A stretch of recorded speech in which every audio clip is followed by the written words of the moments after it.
अब ये चीज तो सबको पता थी कि अमेरिका और प्रेसिडेंट जो बाइडेन आज नहीं तो कल भारत के आगे जरूर झुकेंगे, क्योंकि अगर अमेरिका अपने क्वाड एलाई भारत की मदद इन मुश्किल हालातों में ना करता तो फिर इसका दोनों देशों के संबंधों पर आगे आने वाले समय में बहुत ही बुरा असर पड़ता।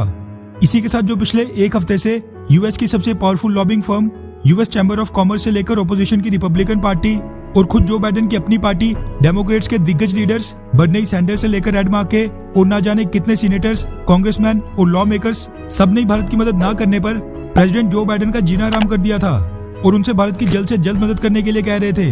इसी के साथ इस मुद्दे पर इंटरनेशनल मीडिया ने भी भारत का पूरा साथ दिया और इसी पूरे कलेक्टिव प्रेशर का नतीजा है कि अमेरिका फाइनली भारत की मदद करने के लिए आगे आ गया है, जिसका ऐलान खुद अमेरिका के राष्ट्रपति जो बाइडेन ने किया है। हालांकि इसमें भी एक बड़ा पेच फंसा है, लेकिन फिलहाल बड़ी खुशी की खबर यही है कि काफी आलोचना के बाद अमेरिका आखिरकार भारत की मदद करने के लिए सामने आई गया है। दरअसल the Hindu, the times of India, NDTV India और कई बड़े बड़े मीडिया हाउसेस के हवाले से मीडिया रिपोर्ट सामने निकल कर आ रही है कि कुछ ही घंटों पहले अमेरिका के प्रेसिडेंट जो बाइडेन ने ऐलान किया कि जिस तरह पेंडेमिक की शुरुआत में हमारे हॉस्पिटल्स कोरोना महामारी के कारण भरे पड़े थे और तब भारत ने हमें मदद भेजी थी, ठीक उसी तरह हम भी इस मुश्किल घड़ी में भारत की मदद करने के लिए पूरी तरह प्रतिबद्ध हैं। दरअसल पेंडेमिक की शुरुआत में जब कोरोना वायरस की वैक्सीन नहीं आई थी, उस समय पूरी दुनिया में हाइड्रोक्सीक्लोरोक्वीन को कोविड-19 के ट्रीटमेंट के लिए बड़े पैमाने पर इस्तेमाल किया जा रहा था, जिसके कारण अमेरिका समेत पूरी दुनिया में इसकी शॉर्टेज हो गई थी।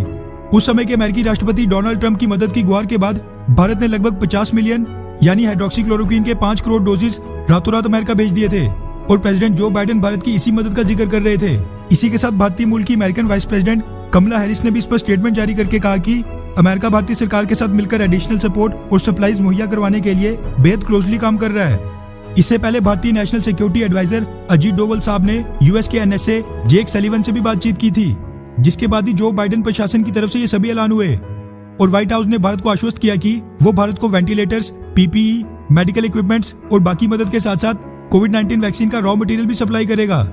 इसी के साथ एएनआई न्यूज एजेंसी से कुछ रिपोर्ट्स ये भी सामने निकल कर आ रही हैं कि अमेरिका ने लगभग 5 टन यानी 5000 kilogram medical grade oxygen concentrators कुछ ही घंटों पहले एयर इंडिया की फ्लाइट A102 में न्यूयॉर्क एयरपोर्ट से भारत के लिए रवाना कर दिए हैं, जो कि 15 घंटे की नॉन स्टॉप फ्लाइट के बाद बहुत ही जल्द भारत पहुंच जाएंगे। इसी के साथ कई रिपोर्ट्स ये भी सामने आ रही हैं कि अमेरिका में भारत की एम्बेसी को कई अमेरिकन एनजीओज, इंडियन डायस्पोरा और नेटिव अमेरिकन की तरफ से भारत की मदद करने के लिए बड़े ऑफर आ रहे हैं। खैर ये सब तो ठीक है और अमेरिका का कोविड-19 वैक्सीन के रॉ मटेरियल और ऑक्सीजन भेजना आज की इस मुश्किल घड़ी में बहुत ही सराहनीय मदद है, लेकिन ये बात भी सच्चाई है कि भारत इस महामारी से लड़ने में तभी सक्षम हो पाएगा जब अमेरिका की अगुवाई में सभी अमीर वेस्टर्न देश WTO में कोविड-19 वैक्सीन के ऊपर से इंटेलेक्चुअल प्रॉपर्टी राइट्स हटाने के भारत और साउथ अफ्रीका के प्रस्ताव को समर्थन देंगे, क्योंकि ऐसा होने पर भारत ही नहीं दुनिया भर के खाली बैठे वैक्सीन मैन्युफैक्चरर्स को कोविड-19 की वैक्सीन बनाने वाली कंपनियों से ना ही कोई परमिशन लेनी पड़ेगी और ना ही कोई लीगल फॉर्मेलिटीज करनी पड़ेंगी और ये सभी खाली बैठे वैक्सीन मैन्युफैक्चरर्स कोविड-19 वैक्सीन का बेहद सस्ता जेनेरिक वर्जन मैन्युफैक्चर कर पाएंगे।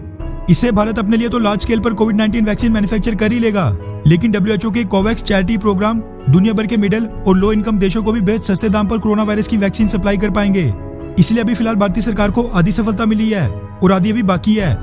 खैर वैसे आपको क्या लगता है कि क्या अमेरिका ने मदद टाइम पर भेजी है या फिर देर कर दी है? नीचे कमेंट करके अपनी राय जरूर बताएं। अच्छा सुनो, चैनल को सब्सक्राइब करो, उसके बाद घंटी बजा देना ताकि अगली वीडियो आपसे मिस ना हो पाए। Thank you.